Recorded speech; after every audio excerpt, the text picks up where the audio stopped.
God be merciful unto us, and bless us, and cause his face to shine upon us, Selah, that we may know upon the earth thy saving help among all nations. Let the people praise thee, O God. Let all the people praise thee. O let the nations be glad and sing for joy, for thou shalt judge the people righteously, and govern the nations upon earth, Selah. Let the people praise thee, O God. Let all the people praise thee. Then shall the earth yield her increase, and God, even our own God, shall bless us. God shall bless us, and the ends of the earth shall fear him. Selah and Selah. Amen. Hear, O Israel, the Lord our God, the Lord is one. Good afternoon, brethren, friends, and guests, and I want to welcome you to the live feed of the Israelite Nation Worldwide Ministries.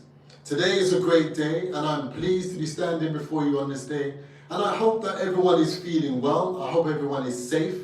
I hope everyone is taking the relevant precautions during this time. It's a great day, and it's a great time to be at the Israelite Nation Worldwide Ministries, where we can speak unto you and unto your hearts and encourage you during these times. These times where I know it's very difficult, these times where we know that it's also very hard for some. The traffic is coming to a standstill. There's not much things happening. You're at home with each other, having to get to know each other just a bit more, spending a bit more time with the family. And that's not a bad thing. It's not a bad thing, because our God, the God of Abraham, the God of Isaac, and the God of Jacob, is about family. So I want to welcome you here today to the Israelite Nation Worldwide Ministries. And I just want to touch very quickly, and I'm going to actually go backward and forward on it a bit more, about who we actually are. We are the Israelite Nation Worldwide Ministries. And I understand that there are some that are using our name. Please make no affiliation with such groups or camps or people that are trying to capitalize on our name. We are only the Israelite Nation Worldwide Ministries, and only this nation is authorized even to teach our word, even the word from our Father, the God of Abraham, the God of Isaac, and the God of Jacob. And that's something that I would like all to know. But welcome, welcome, welcome. So today is a good day. And I would like to speak about our Father and Israel, the worship of the gods within Israel. Something that was forbidden for our fathers to do, to worship other gods. And I want to tie that in with this time that we're living in right now, you see, because a lot of people are out and they're calling upon their gods during this time. They're going to their shrines. They're going to even to the graveyard and asking powers and answers from their ancestors. But we know in this time, we know who our God is. And in the psalm that I just read, the psalm that I read was Psalm 67. It said, this God is our God, which means it's very specific then to the persons or the people that is speaking, that this God, the God of Israel, belongs to a set of people, which is very important to know. Sometimes when you read the scriptures, you glaze over it very quickly, and you don't really take in the full essence of what's been said. But let's slow it down. Let's understand why the God of Israel, even the God of Abraham, the God of Isaac, and the God of Jacob, is our God, belonging to only the children of Israel.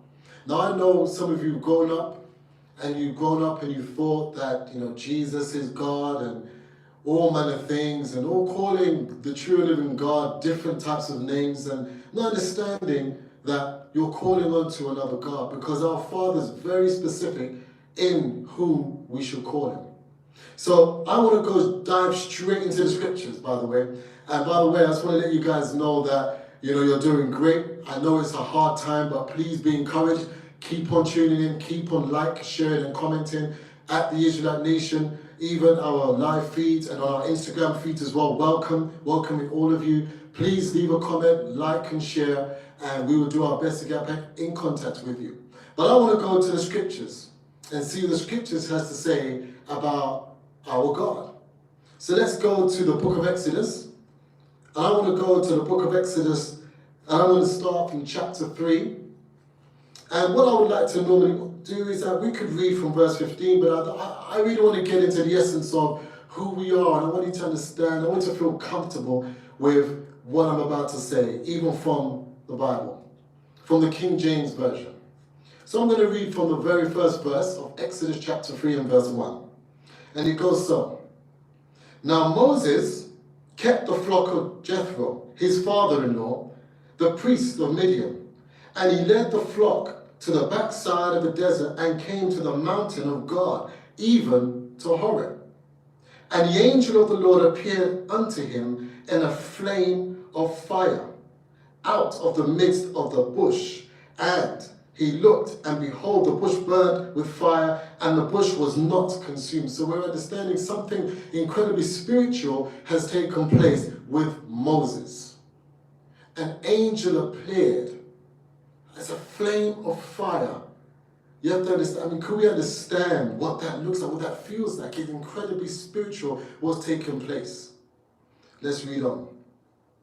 And Moses said, I will now turn aside and see this great sight, why the bush is not burnt. How many of us would run away when you see a bush burning and it's not consuming? How many? Incredibly spiritual thing that's taken place. And when the Lord saw that he turned aside to see, God called unto him out of the midst of the bush.